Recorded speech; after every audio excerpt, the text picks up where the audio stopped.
Hello mga ka-praise and worship. This is our guitar tutorial for Living Hope by Phil Wickham.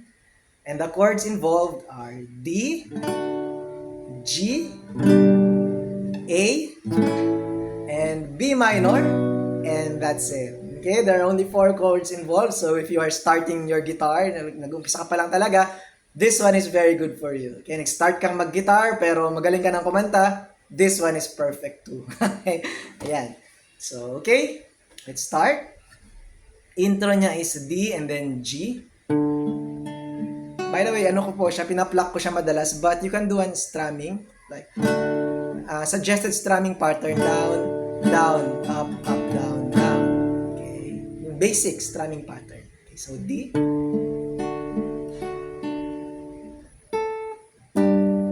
So, ang ginagawa ko po, parang piano po kasi talaga yung start niya. Since nasa guitar tayo, may para medyo katunog siya nung piano. So, D.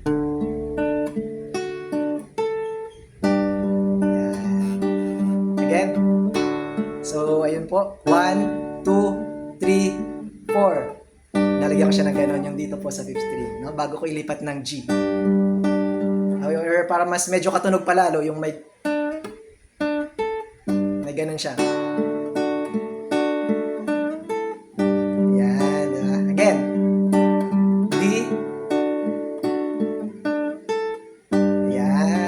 Start na po. How great the chasm D that lay between us. A. How high the mountain. So mabilis po yung paglipat ng G. Mountain. Then B minor. I could not climb. A. In desperation. D. I turned to a heaven. Then spoke your name. G. In A to the night. So, yun po yung first part. So, ginawa ko po siyang plucking or blocking. But pwede rin po siyang strumming. How great the chasm that lay between us. How high the G mountain. B minor. How could not climb. In desperation, I turned to a heaven. Spoke your G name into the night. Ayan. So, pwede po siyang strum or block or pluck, whichever suits you best, as long as pasok po yung counting or yung timing. And then after that, yung kasunod po nun, then through the dark G, darkness, your loving deep kindness, tore through the B minor shadows of my soul. The work is finished, the end is written. Jesus Christ, G, my So, ginawa ko po na siya strumming, pero pwede rin pong plucking. It's up to you. And then the next verse is exactly the same. Okay? Ang huli rin po ng Jesus Christ, my living hope. Pasok po ng chorus. Hallelujah. Okay, so G and then D. Hallelujah. Praise the one A who set me free. Again, hallelujah. G, then D. Death has lost its grip on me.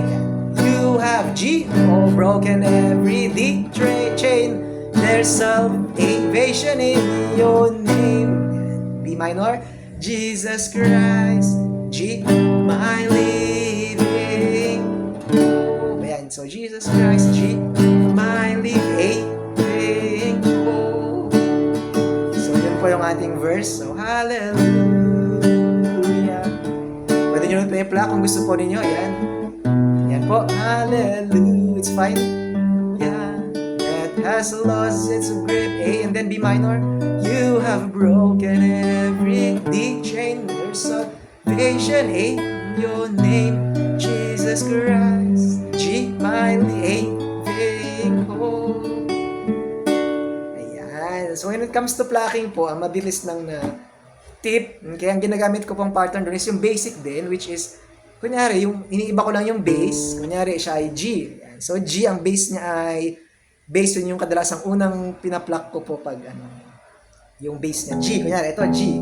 Ito ang bass niya. Okay? So, A, B, C, ito po yung bass. A, B, C, and then D ay dito po.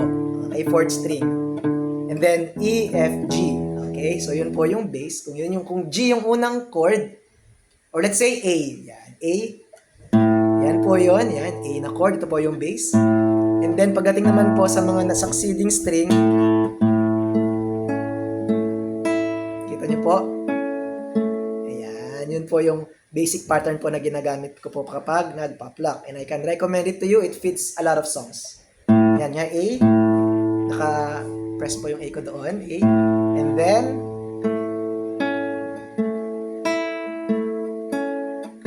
C, yan po. So, if it's G, G naman, G po yung ano ko. Dito naman ang bass niya, yan. Then, same thing. Yan, yun po yung kakasunod. So, in this case, it's G, and then D. So, hindi ko na tinapos yung pattern kasi 2 counts lang siya. Okay, G, hallelujah, D. Ito yung ginamit ko na bass, di ba? D, praise the, and then A, one who sets me, then B minor free. So, ayun po, pwede nyo po siyang i-apply kapag nag-start pa lang tayong mag-plucking. Okay? And then, next po dyan ay yung next verse. Then came the morning. Strum ko po siya. Yan. That sealed the promise. Your buried body, G. B minor began to breathe. Parang yung first verse din. Out of the silence, D. Roaring light, declare the grave, G has no claim, A on me. So 2 times po nun, ulitin po natin. Then bago mag-chorus, idagdag lang po natin yung Jesus yours, G is the A, glory, D. And chorus, hallelujah, praise the one, A who set me free, hallelujah. Exactly the same po yung chorus. And then, yung huling-huling part lang, yung pagkatapos na ng kanta, yung last part niya, sabihin niya, oh God, you are. Yan. Kunyari, yung huling part ng chorus, Jesus Christ, G, my living hope, D. Oh God, you are, G, my living hope, D. Alright, so that is the whole song in simplified version. Okay, so thank you for watching, and if you like the video, please subscribe and see you next on my next video. Okay po, God bless you.